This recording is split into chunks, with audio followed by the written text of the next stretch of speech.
গত 25শে জুন 2020 খ্রিস্টাব্দ ইসলামী ফাউন্ডেশনের সাবেক মহাপরিচালক শামীম মোহাম্মদ আফজাল রাত 10:15 ইন্তেকাল করেছেন। ইন্না লিল্লাহি ওয়া ইন্না ইলাইহি রাজিউন।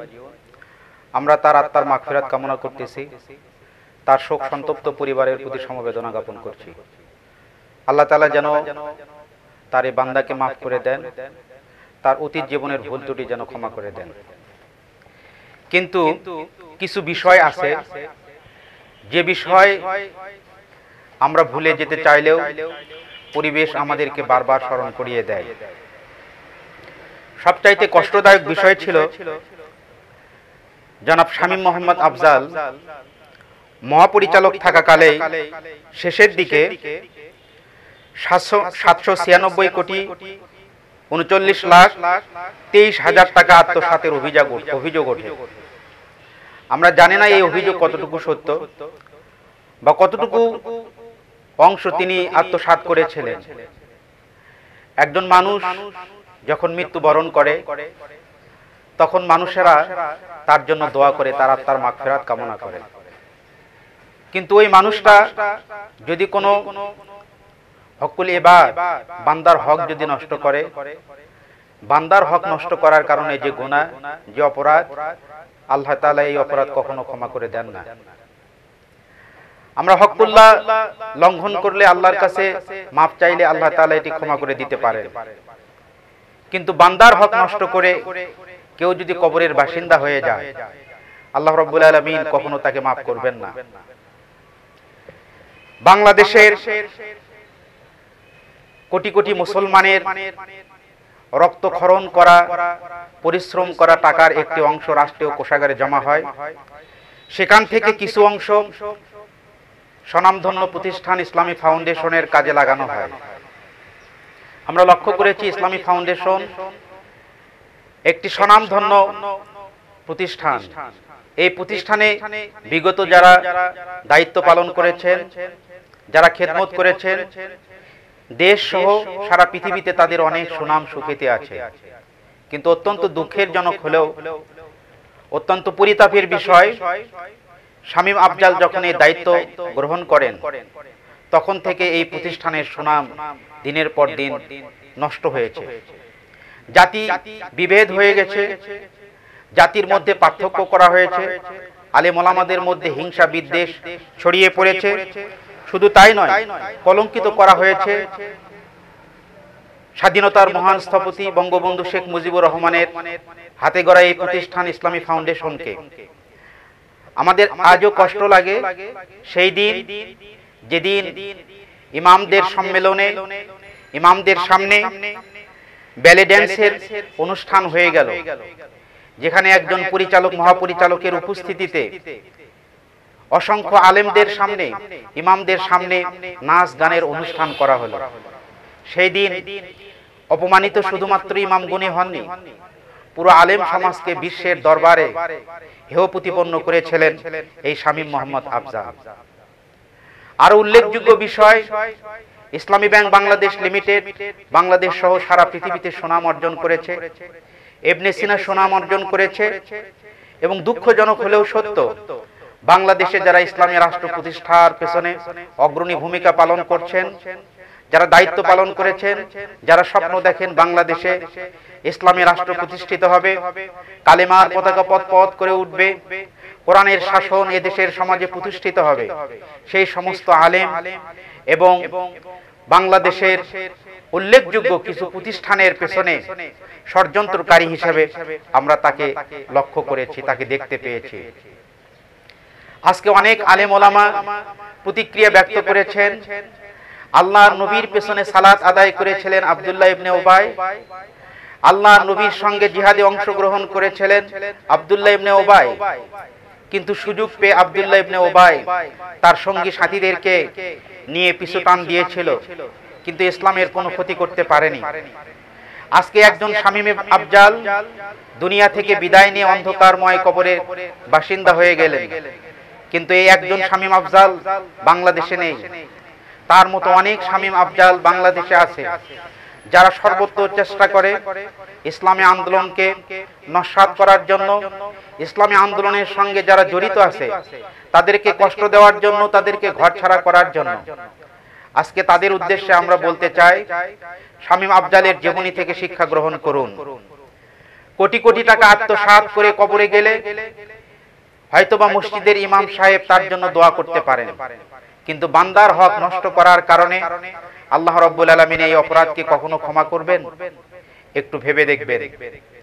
আর উল্লেখযোগ্য বিষয়, তিনি যখন মৃত্যুবরণ করলেন তখন তার বয়স হয়েছিল মাত্র 65 বছর। এই মাত্র 65 বছরের মধ্যে সামান্য কয়েক দিনের জন্য, কয়েক বছরের জন্য তিনি দায়িত্ব পালন করেছিলেন ইসলামিক ফাউন্ডেশনের মহাপরিচালক হিসাবে। যেই প্রতিষ্ঠান দীর্ঘদিন ধরে সারা পৃথিবীতে সুনাম অর্জন করেছিল, সেই প্রতিষ্ঠানকে কলঙ্কিত করার পেছনে একটি মাত্র মানুষই যথেষ্ট ছিল, তিনি ছিলেন শামীম মোহাম্মদ আফজাল। আল্লাহ তাআলা পবিত্র আল কোরআনুল কারীমে ঘোষণা করেছেন, ফামান ইয়ামাল মিসকালা যাররাতিন খায়রান ইয়ারাহ ওয়া মান ইয়ামাল মিসকালা যাররাতিন শাররান ইয়ারাহ। কেউ যদি অনুপরিমাণ, অত্যন্ত ক্ষুদ্রাতি ক্ষুদ্র, সামান্য পরিমাণ ভালো কাজ করে, আল্লাহ তাআলা ওই বান্দাকে কিয়ামতের দিন তার আমলনামায় এই ছোট কাজের প্রতিদান তার বান্দার আমলনামায় ওই বান্দা দেখতে পাবে। কেউ যদি খুবই নগণ্য পরিমাণ, সামান্য পরিমাণ পাপ কাজ যদি করে, আল্লাহ রাব্বুল আলামিন ওই বান্দার আমলনামায় এই ছোট পাপ কাজের হিসাবটিও লিখে রাখবেন। আজকে যখন আমাদের মাঝ থেকে যখন ভিআইপি কোনো ব্যক্তি যখন মৃত্যুবরণ করে, আমরা তাদের জন্য মাগফিরাত কামনা করি, আল্লাহর কাছে ক্ষমা চাই, তাদের জন্য জান্নাতের প্রার্থনা করি।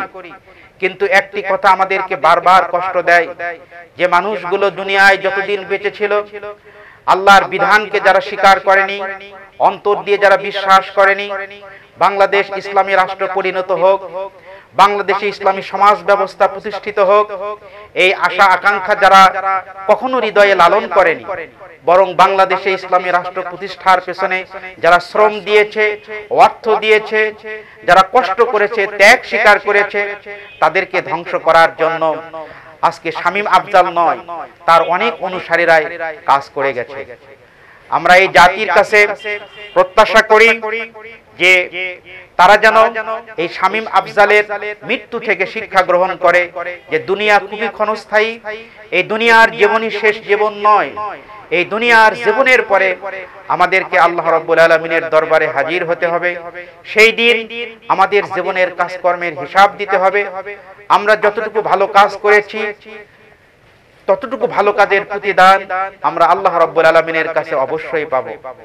আর যতটুকু মন্দ কাজ, নিকৃষ্ট কাজ, পাপ কাজ করেছি, আমরা অবশ্যই আল্লাহ রাব্বুল আলামিনের সামনে দাঁড়িয়ে সেই কাজের হিসাব আমাদেরকে দিতে হবে। আজকে আমার মনে পড়ছে সেই চরণটির কথা, যেদিন তুমি এসেছিলে ভবে, কেঁদেছিলে তুমি, হেসেছিল সবে, এমন জীবন করিও গঠন, মরিয়া হাসিবে তুমি, কাঁদিবে ভবে। যেদিন এই পৃথিবীতে শামীম আফজালরা পৃথিবীতে এসেছিল, সেদিন তারা কান্নাকাটি করেছিল, তাদের বাবা মা, আত্মীয় স্বজন, পরিবারের লোকজন তারা হেসেছিল এই ফুটফুটে সন্তানকে পাওয়ার কারণে। কিন্তু এমন জীবন তারা করেছে গঠন যে তাদের মৃত্যুর পরে আজকে মানুষেরা ইন্না লিল্লাহ বলতেও তারা লজ্জাবোধ করে, অনেকে মিষ্টি বিতরণ করে, অনেকে আলহামদুলিল্লাহ বলে, অনেকে দোয়া করে। তারা সারা জীবন ধরে ইসলামী আন্দোলনের যে বিরোধিতা, যে শত্রুতা করে গেছে, তার প্রতিদান যেন আল্লাহ রাব্বুল আলামিন কবরের জগতে তাদেরকে দিয়ে দেন। এবং এই সমস্ত মানুষের মৃত্যু থেকে বাংলাদেশ সহ সারা পৃথিবীতে যে সমস্ত নাস্তিক, মুরতাদ, ইসলামের দুশমনরা আছে, তারা যেন শিক্ষা গ্রহণ করে, এই দুনিয়ার জীবনই শেষ জীবন নয়। আমাদেরকে আল্লাহ রাব্বুল আলামিনের সামনে দাঁড়িয়ে আমাদের জীবনের হিসাব দিতে হবে। সেদিন আল্লাহ রাব্বুল আলামিন আমাদের জীবনের প্রত্যেকটি কাজকর্মের হিসাব নেবেন।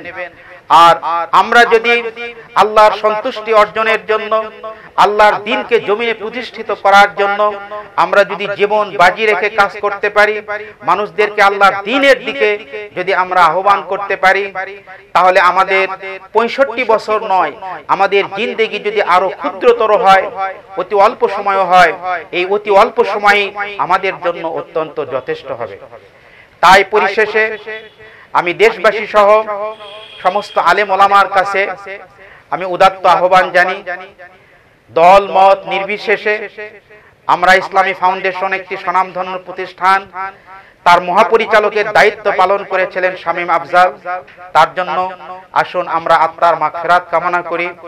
আর তিনি যে সমস্ত আমল করে গেছেন, আল্লাহ রাব্বুল আলামিন যেন তার প্রত্যেকটি আমলের প্রতিদান আল্লাহ রাব্বুল আলামিন যেন তার এই বান্দাকে দিয়ে দেন। আল্লাহুম্মা আমিন।